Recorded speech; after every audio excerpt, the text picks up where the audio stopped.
ಎಲ್ಲರಿಗೂ ನಮಸ್ಕಾರಗಳು. ನಿಮಗೆಲ್ಲರಿಗೂ ದ ಬೋಲ್ಡ್ ಲರ್ನರ್ಸ್ ಯೂಟ್ಯೂಬ್ ಚಾನಲ್ಗೆ ಸ್ವಾಗತ. ಇದೀಗ 2026 ಹಾಗೂ 2027ನೇ ಸಾಲಿನ ಆದರ್ಶ ವಿದ್ಯಾಲಯ ಶಾಲೆಯ 6ನೇ ತರಗತಿಯ ಪ್ರವೇಶಕ್ಕೆ ಸಂಬಂಧಿಸಿದಂತೆ final selection list cut off ಅಥವಾ ಅಂತಿಮ ಆಯ್ಕೆ ಪಟ್ಟಿಯ ಕಟ್ ಆಫ್ ಹಾಗೂ ವಿದ್ಯಾರ್ಥಿಗಳು ಯಾವ ಶಾಲೆಗೆ ಸೆಲೆಕ್ಟ್ ಆಗಿದ್ದಾರೆ ಎಂಬ ಲಿಸ್ಟನ್ನು ಬಿಟ್ಟಿದ್ದಾರೆ. ಅದನ್ನು ಹೇಗೆ ಚೆಕ್ ಮಾಡುವುದು ಅಂತ ನೋಡೋಣ. ಈಗಾಗಲೇ ಈ ಹಿಂದೆ ಆದರ್ಶ ವಿದ್ಯಾಲಯದ ಪರೀಕ್ಷೆಯಲ್ಲಿ ವಿದ್ಯಾರ್ಥಿಗಳು ಎಷ್ಟು ಅಂಕಗಳನ್ನ ತೆಗೆದುಕೊಂಡಿದ್ರು ಅಂತ ಚೆಕ್ ಮಾಡಲಿಕ್ಕೆ ಅವಕಾಶವನ್ನು ನೀಡಿದ್ರು. ಈ ಒಂದು ಸ್ಕ್ರೀನ್ ಮೇಲೆ ಈಗ ತೋರಿಸುತ್ತಿರುವಂತಹ ವಿಡಿಯೋನ ನೋಡಿ ನೀವು ನಿಮ್ಮ ವಿದ್ಯಾರ್ಥಿಗಳು ಎಷ್ಟು ಅಂಕಗಳನ್ನ ತೆಗೆದುಕೊಂಡಿದ್ರು ಅಂತ ತಿಳ್ಕೊಳ್ಬೋದು. ಓಕೆ, ಹಾಗಾದರೆ ಈಗ ವಿದ್ಯಾರ್ಥಿಗಳು ಯಾವ ಶಾಲೆಗೆ ಸೆಲೆಕ್ಟ್ ಆಗಿದ್ದಾರೆ ಅಂತ ಡೈರೆಕ್ಟಾಗಿ ಹೇಗೆ ಚೆಕ್ ಮಾಡೋದು ಅಂತ ನೋಡೋಣ. ನಿಮ್ಮ ಮೊಬೈಲ್ನಲ್ಲಿರುವಂತಹ ಕ್ರೋಮ್ ಬ್ರೌಸರ್ ಅಥವಾ ಗೂಗಲ್ ಬ್ರೌಸರ್ ಅನ್ನು ಓಪನ್ ಮಾಡ್ಕೊಳ್ಳಿ. ಓಪನ್ ಮಾಡಿ ಇಲ್ಲಿರುವಂತಹ ಸರ್ಚ್ ಬಾರ್ನಲ್ಲಿ ವಿದ್ಯಾವಾಹಿನಿ ಅಂತ ಸರ್ಚ್ ಮಾಡ್ಕೊಳ್ಳಿ. ಓಕೆ, ವಿದ್ಯಾವಾಹಿನಿ ಅಂತ ಸರ್ಚ್ ಮಾಡಿದ ಮೇಲೆ ನಿಮಗೆ ಮೊದಲನೇ ಲಿಂಕ್ ಬರುತ್ತೆ, vidyavahini.karnataka.gov.in ಅಂತ. ಇದರ ಮೇಲೆ ಕ್ಲಿಕ್ ಮಾಡ್ಕೊಳ್ಳೋಣ. ಓಕೆ, ಇಲ್ಲಿ ಕ್ಲೋಸ್ ಅಂತ ಕ್ಲಿಕ್ ಮಾಡ್ಕೊಳ್ಳಿ. ಆಮೇಲೆ ಈ ಒಂದು ಪೇಜನ್ನು ನೀವು ಮೊಬೈಲಲ್ಲಿ ಚೆಕ್ ಮಾಡ್ತಾ ಇದ್ರೆ ಇಲ್ಲಿ ಮೇಲ್ಗಡೆ ಕಾಣ್ತಿರುವಂತಹ 3 ಡಾಟ್ ಐಕಾನ್ ಏನಿದೆ, ಇದರ ಮೇಲೆ ಕ್ಲಿಕ್ ಮಾಡ್ಕೊಳ್ಳಿ. ಕ್ಲಿಕ್ ಮಾಡಿ ಕೆಳಗಡೆ ಸ್ಕ್ರೋಲ್ ಮಾಡಿ ಇಲ್ಲಿ ಕಾಣ್ತಿರುವಂತಹ ಡೆಸ್ಕ್ಟಾಪ್ ಸೈಟ್ ಇದೆ, ಇದನ್ನು ಎನೇಬಲ್ ಮಾಡ್ಕೊಳ್ಳಿ. ಓಕೆ, ಆಮೇಲೆ ನಿಮ್ಮ ಮೊಬೈಲನ್ನು ನೀವು ಈ ರೀತಿಯಾಗಿ ಉದ್ದವಾಗಿ ನೋಡ್ತಾ ಇದ್ದರೆ ಅದನ್ನು ಈ ರೀತಿಯಾಗಿ ಅಡ್ಡವಾಗಿ ಹಿಡಿದು ನೋಡಿ.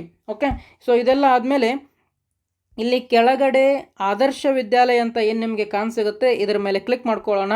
ಓಕೆ, ಇಲ್ಲಿ ಏನು ಹೇಳಿದ್ದಾರೆ ಅಂತ ಅಂದರೆ 2026 ಹಾಗೂ 27ನೇ ಶೈಕ್ಷಣಿಕ ವರ್ಷದ ಆದರ್ಶ ವಿದ್ಯಾಲಯದ 6ನೇ ತರಗತಿ ಪ್ರವೇಶಕ್ಕಾಗಿ ಮೊದಲ ಸುತ್ತಿನ ಸೀಟು ಹಂಚಿಕೆ ಪ್ರಕಟಿಸಲಾಗಿದೆ ಅಂತ ಹೇಳಿದ್ದಾರೆ. ಆಮೇಲೆ ಪ್ರವೇಶ ಪ್ರಕ್ರಿಯೆಯನ್ನು ಪೂರ್ಣಗೊಳಿಸಲು ಕೊನೆಯ ದಿನಾಂಕ 3/6/2026 ಆಗಿದೆ ಅಂತ ಹೇಳಿದ್ದಾರೆ. ಅಂದರೆ ಯಾರೆಲ್ಲ ವಿದ್ಯಾರ್ಥಿಗಳು ಮೊದಲ ಆಯ್ಕೆ ಪಟ್ಟಿಯಲ್ಲಿ ಸೆಲೆಕ್ಟ್ ಆಗಿದ್ದೀರಾ, ಅವರೆಲ್ಲರಿಗೂ ಅಡ್ಮಿಷನ್ ಮಾಡಿಸ್ಲಿಕ್ಕೆ ಕೊನೆಯ ದಿನಾಂಕ 3/6/2026 ಆಗಿದೆ. ಇದರ ಒಳಗೇನೆ ನೀವು ಅಡ್ಮಿಷನನ್ನು ಮಾಡಿಸ್ಬೇಕು. ಓಕೆ, ಈಗ ಮುಖಪುಟ ಅಂತ ಇದೆ, ಇದ್ರ ಮೇಲೆ ಕ್ಲಿಕ್ ಮಾಡ್ಕೊಳ್ಳೋಣ. ಇದೀಗ ಇಲ್ಲಿ ಏನು 2026-27ನೇ ಸಾಲಿನ ತರಗತಿಗೆ ಪ್ರವೇಶ ಅಂತ ಇದೆ, ಇದ್ರ ಮೇಲೆ ಕ್ಲಿಕ್ ಮಾಡ್ಕೊಳ್ಳಿ. ಈಗ ನೀವೇನಾದರೂ ಇನ್ನೂ ನಿಮ್ಮ ಅಂಕಗಳನ್ನ ಚೆಕ್ ಮಾಡ್ಕೊಂಡಿಲ್ಲ ಅಂತಂದರೆ ಇಲ್ಲಿ ಪಡೆದ ಅಂಕಗಳನ್ನು ಪರಿಶೀಲಿಸಿ ಅಂತ ಇದೆ, ಇದ್ರ ಮೇಲೆ ಕ್ಲಿಕ್ ಮಾಡಿ ಕ್ಲೋಸ್ ಅಂತ ಕ್ಲಿಕ್ ಮಾಡ್ಕೊಳ್ಳೋಣ. ಇಲ್ಲಿ ವಿದ್ಯಾರ್ಥಿಯ SATS ನಂಬರನ್ನು ಎಂಟರ್ ಮಾಡಬೇಕು, ಭದ್ರತಾ ಕೋಡನ್ನು ಇಲ್ಲಿ ಎಂಟರ್ ಮಾಡಿ ಆಮೇಲೆ ಸಬ್ಮಿಟ್ ಮೇಲೆ ಕ್ಲಿಕ್ ಮಾಡಿ ನಿಮ್ಮ ವಿದ್ಯಾರ್ಥಿಗಳು ಎಷ್ಟು ಅಂಕಗಳನ್ನ ಪಡೆದುಕೊಂಡಿದ್ರು ಅಂತ ನಿಮಗೆ ಗೊತ್ತಾಗುತ್ತೆ. ಇದೀಗ ಸೀಟು ಹಂಚಿಕೆಯನ್ನು ಪರಿಶೀಲಿಸಿ ಅಂತ ಇದೆ. ಓಕೆ, ಇದ್ರ ಮೇಲೆ ಕ್ಲಿಕ್ ಮಾಡ್ಕೊಳ್ಳೋಣ. ಓಕೆ, ಕ್ಲೋಸ್ ಮೇಲೆ ಕ್ಲಿಕ್ ಮಾಡಿ. ಇಲ್ಲಿ ಸಹ ಏನಾಗಿದೆ ಅಂತಂದರೆ 2026-27ನೇ ಸಾಲಿನ 1ನೇ ಸುತ್ತಿನ ಸೀಟು ಹಂಚಿಕೆಯನ್ನು ಮಾಡಿರುವುದನ್ನು ಪರಿಶೀಲಿಸಿ ಅಂತ ಹೇಳಿದ್ದಾರೆ. ಇಲ್ಲಿ ವಿದ್ಯಾರ್ಥಿಯ SATS ನಂಬರ್ ಆದರೂ ಎಂಟರ್ ಮಾಡ್ಬೋದು, ಅಥವಾ ವಿದ್ಯಾರ್ಥಿಯ ಪರೀಕ್ಷೆ ಬರೆದಿದ್ರು ಅವಾಗ ಹಾಲ್ ಟಿಕೆಟ್ ನಂಬರ್ ಕೊಟ್ಟಿದ್ರು ನಿಮಗೆ, ಅಲ್ಲಿ ರಿಜಿಸ್ಟ್ರೇಷನ್ ನಂಬರ್ ಇತ್ತು, ಅದನ್ನಾದರೂ ಎಂಟರ್ ಮಾಡಿ. ಎರಡರಲ್ಲಿ ಯಾವುದಾದ್ರೂ ಒಂದನ್ನು ಎಂಟರ್ ಮಾಡ್ಬೋದು. ಎಂಟರ್ ಮಾಡಿದ ಮೇಲೆ ಇಲ್ಲಿ ನಿಮಗೆ ಭದ್ರತಾ ಕೋಡ್ ಅಂತ ಕಾಣಿಸಿಗುತ್ತೆ, ಅದನ್ನು ಇಲ್ಲಿ ಎಂಟರ್ ಮಾಡಿ ಸಬ್ಮಿಟ್ ಮೇಲೆ ಕ್ಲಿಕ್ ಮಾಡಬೇಕು. ಓಕೆ, ಸಬ್ಮಿಟ್ ಮೇಲೆ ಕ್ಲಿಕ್ ಮಾಡಿದ ಮೇಲೆ ನಿಮಗೆ ಈ ರೀತಿಯಾದಂತಹ ಒಂದು ಸೀಟ್ ಅಲೋಟೆಡ್ ಸ್ಟೇಟಸ್ ನಿಮಗೆ ಕಾಣಿಸಿಗುತ್ತೆ. ವಿದ್ಯಾರ್ಥಿ ಸೆಲೆಕ್ಟ್ ಆಗಿದ್ದರೆ ಈ ರೀತಿಯಾಗಿ ಬರುತ್ತೆ. ಇಲ್ಲಿ ನಾನು ವಿದ್ಯಾರ್ಥಿಯ ಹೆಸರು ಹಾಗೂ SATS ನಂಬರನ್ನು ಹೈಡ್ ಮಾಡಿದ್ದೇನೆ. ಓಕೆ, ಇಲ್ಲಿ ಮೊದಲಿಗೆ ವಿದ್ಯಾರ್ಥಿಯ ನಂಬರ್ ಇರುತ್ತೆ, ಆಮೇಲೆ ರಿಜಿಸ್ಟ್ರೇಷನ್ ನಂಬರ್ ಇರುತ್ತೆ.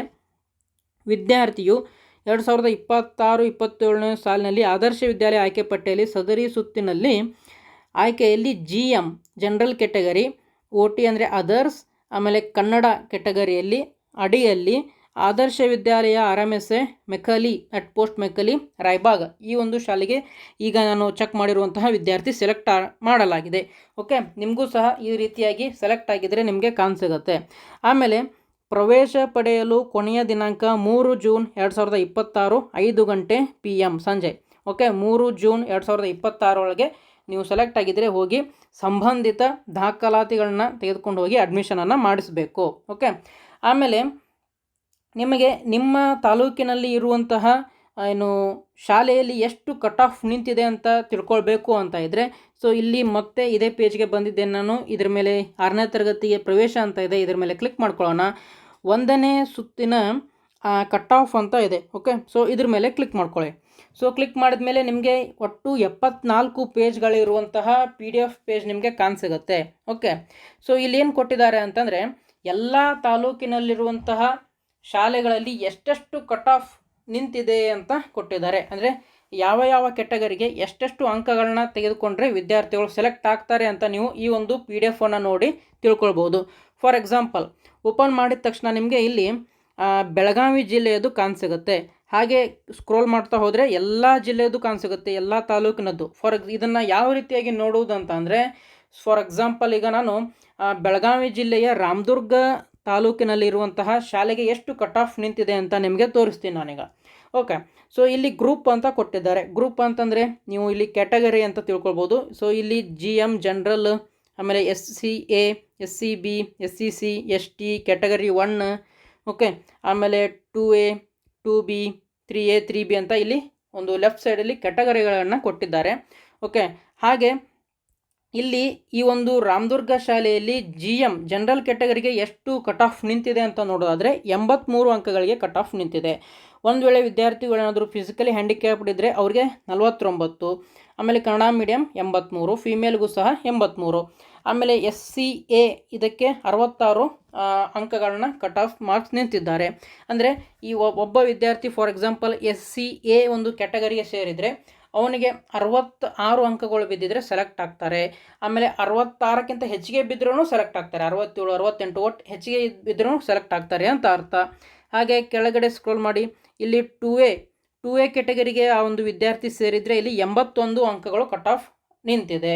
ಓಕೆ, ಸೊ ಅಂದರೆ 81, ಅದರ ಮೇಲೆ ಹೆಚ್ಚಿಗೆ ಇನ್ನೂ ತೆಗೆದುಕೊಂಡಿದ್ರೆ 2A ಕ್ಯಾಟಗರಿಯಲ್ಲಿ ಆ ಒಂದು ವಿದ್ಯಾರ್ಥಿ ಸೆಲೆಕ್ಟ್ ಆಗ್ತಾರೆ. ಆಮೇಲೆ ಈ ಕಡೆ ನೋಡಿ, ಈ ಕಡೆ ಫೀಮೇಲ್ ಅಂತ ಇದೆ. ಓಕೆ, ಅಂದರೆ ಹೆಣ್ಣು ಮಕ್ಕಳು. ಓಕೆ, ಸೊ ಅವರಿಗೆ ಇಲ್ಲಿ 67 ಕಟ್ ಆಫ್ ಇದೆ, ಇಲ್ಲಿ 64 ಇದೆ, ಇಲ್ಲಿ 73 ಇದೆ. ಓಕೆ, ಸೊ ಈ ಕಡೆ ಇರೋದು ಹೆಣ್ಮಕ್ಳಿಗೆ, ಈ ಕಡೆ ಇರೋದು ಗಂಡು ಮಕ್ಕಳಿಗೆ ಅಂತ ಅಂದ್ಕೊಳ್ಳಿ. ಓಕೆ, ಸೊ ಈ ರೀತಿಯಾಗಿ ಈ ಒಂದು ಲಿಸ್ಟನ್ನು ನೋಡ್ಕೊಳ್ಬೋದು. ಹಾಗೆ ಕೆಳಗಡೆ ಸ್ಕ್ರೋಲ್ ಮಾಡಿದರೆ ಇಲ್ಲಿ ನೋಡಿ, ಇದುವರೆಗೂ ನಾನು ರಾಮದುರ್ಗ ತಾಲೂಕಿನಲ್ಲಿರುವಂತಹ ಶಾಲೆಯ ಬಗ್ಗೆ ಹೇಳಿದೆ. ಇದೀಗ ಇಲ್ಲಿ ಸೌದತ್ತಿ, ಓಕೆ, ಸೌದತ್ತಿ ತಾಲೂಕು, ಸೌದತ್ತಿ. ಸೊ ಆ ಒಂದು ಶಾಲೆಯಲ್ಲಿ ಜನರಲ್ ಕ್ಯಾಟಗರಿಗೆ 79 ಅಂಕಗಳು, SCAಗೆ 60, ಈ ರೀತಿಯಾಗಿ ನೀವು ಚೆಕ್ ಮಾಡ್ಕೊಳ್ಬೋದು. ಓಕೆ, ಸೊ ಹಾಗಾದರೆ ವಿಡಿಯೋ ಉಪಯೋಗಕಾರಿಯಾಗಿದೆ ಅಂತ ಅಂದ್ಕೊಳ್ತೀನಿ. ಆಮೇಲೆ ಇದೇ ರೀತಿಯಾದಂತಹ ಅಪ್ಡೇಟ್ಗಳು ನಿಮಗೆ ಆದಷ್ಟು ಬೇಗ ತಲುಪಬೇಕು ಅಂತ ಅಂದರೆ ನೀವು ನಮ್ಮ ವಾಟ್ಸಪ್ ಗ್ರೂಪನ್ನು ಜಾಯ್ನ್ ಆಗ್ಬೋದು. ಓಕೆ, ಸೊ ವಾಟ್ಸಪ್ ಗ್ರೂಪ್ ಹೇಗೆ ಜಾಯ್ನ್ ಆಗುವುದು ಅಂತ ಅಂದರೆ, ಈ QR ಕೋಡನ್ನು ನೀವು ಸ್ಕ್ಯಾನ್ ಮಾಡಿ ನಮ್ಮ ವಾಟ್ಸಪ್ ಗುಂಪಿಗೆ ಜಾಯ್ನ್ ಆಗ್ಬೋದು. ಒಂದು ವೇಳೆ ನಿಮಗೆ ಈ QR ಕೋಡ್ ಸ್ಕ್ಯಾನ್ ಮಾಡಲಿಕ್ಕೆ ಬರ್ತಿಲ್ಲ ಅಂತಂದರೆ ಈ ಒಂದು ಸ್ಕ್ರೀನ್ ಮೇಲೆ ಏನು ವಾಟ್ಸಪ್ ನಂಬರ್ ಇದೆ, ಇದಕ್ಕೆ ವಾಟ್ಸಪ್ನಲ್ಲಿ ಗ್ರೂಪ್ ಅಂತ ಮೆಸೇಜ್ ಮಾಡಿ ನಾವೇ ನಿಮ್ಮನ್ನು ನಮ್ಮ ವಾಟ್ಸಪ್ ಗ್ರೂಪ್ಗೆ ಜಾಯ್ನ್ ಮಾಡ್ತೀವಿ. ಸೊ ಈ ಗ್ರೂಪ್ನಲ್ಲಿ ಕೇವಲ 6ನೇ ತರಗತಿಯ ಪ್ರವೇಶ ಪರೀಕ್ಷೆಗಳು ಏನೆಲ್ಲ ಇದ್ದಾವೆ ಇವುಗಳ ಮಾಹಿತಿಯನ್ನು ನಾವು ಹಂಚಿಕೊಳ್ತಾ ಇರ್ತೀವಿ. ಓಕೆ, ಸೊ ಆಮೇಲೆ ಈಗಾಗಲೇ ಯಾರೆಲ್ಲ ವಿದ್ಯಾರ್ಥಿಗಳು 4ನೇ ತರಗತಿಯಲ್ಲಿದ್ದೀರಾ, 5ನೇ ತರಗತಿಯಲ್ಲಿದ್ದೀರಾ, ಅವರಿಗೋಸ್ಕರ ನವೋದಯ ಪರೀಕ್ಷೆಯ ತಯಾರಿಗಾಗಿ ಕ್ಲಾಸಸ್ಗಳ ವಿಡಿಯೋಗಳನ್ನು ಅಪ್ಲೋಡ್ ಮಾಡ್ತಾ ಇದ್ದೀವಿ. ಸೊ ಅಂತಹ ವಿದ್ಯಾರ್ಥಿಗಳಿಗೂ ಈ ಒಂದು ವಿಡಿಯೋಗಳನ್ನು ನೀವು ಶೇರ್ ಮಾಡಿ. ಆಮೇಲೆ ಮುಂಬರುವಂತಹ ಆದರ್ಶ ವಿದ್ಯಾಲಯ, ಮುರಾರ್ಜಿ, ಸೈನಿಕ, ನವೋದಯ, ಓಕೆ, ಈ ತರಹದ ಪ್ರವೇಶ ಪರೀಕ್ಷೆಗೂ ಸಹ ನಾವು ವಿಡಿಯೋಗಳನ್ನು ಅಪ್ಲೋಡ್ ಮಾಡ್ತಾ ಹೋಗ್ತೀವಿ. ಓಕೆ, ಸೊ ಹಾಗಾದರೆ ಈ ಒಂದು ವಿಡಿಯೋದಲ್ಲಿ ಇರುವಂತಹ ಮಾಹಿತಿ ನಿಮಗೆ ಉಪಯೋಗಕಾರಿ ಆಗಿದೆ ಅಂತ ಅಂದ್ಕೊಳ್ತಾ ಮತ್ತೆ ಮುಂದಿನ ವಿಡಿಯೋದಲ್ಲಿ ಸಿಗೋಣ. ಜೈ ಹಿಂದ್.